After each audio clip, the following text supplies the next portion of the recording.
मूर्ख साधु और ठग की कहानी। एक बार की बात है, किसी गांव के मंदिर में देव शर्मा नाम का एक प्रतिष्ठित साधु रहता था। गांव में सभी लोग उनका सम्मान करते थे। उसे अपने भक्तों से दान में तरह तरह के वस्त्र, उपहार, खाद्य सामग्री और पैसे मिलते थे। उन वस्त्रों को बेचकर साधु ने काफी धन जमा कर लिया था। साधु कभी किसी पर विश्वास नहीं करता था और हमेशा अपने धन की सुरक्षा के लिए चिंतित रहता था। वह अपने धन को एक पोटली में रखता था और उसे हमेशा अपने साथ लेकर ही चलता था। उसी गांव में एक ठग रहता था।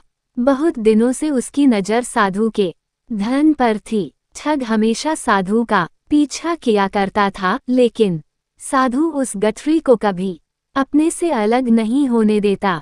आखिरकार उस ठग ने एक छात्र का वेश धारण किया और उस साधु के पास गया।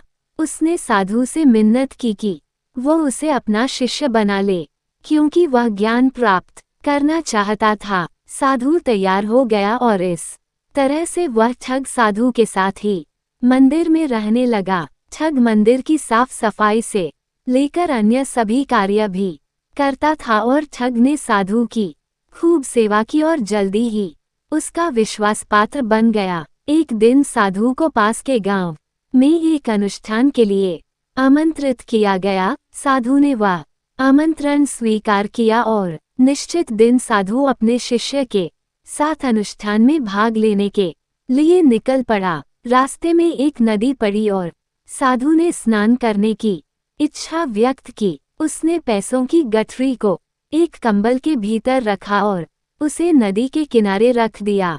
उसने ठग से सामान की रखवाली करने को कहा और खुद नहाने चला गया। ठग को तो कब से इसी पल का इंतजार था। जैसे ही साधु नदी में डुबकी लगाने गया, वह रुपयों की गठरी लेकर चंपत हो गया। शिक्षा, किसी अजनबी की चिकनी चुपड़ी बातों में आकर ही उस पर विश्वास नहीं कर लेना चाहिए।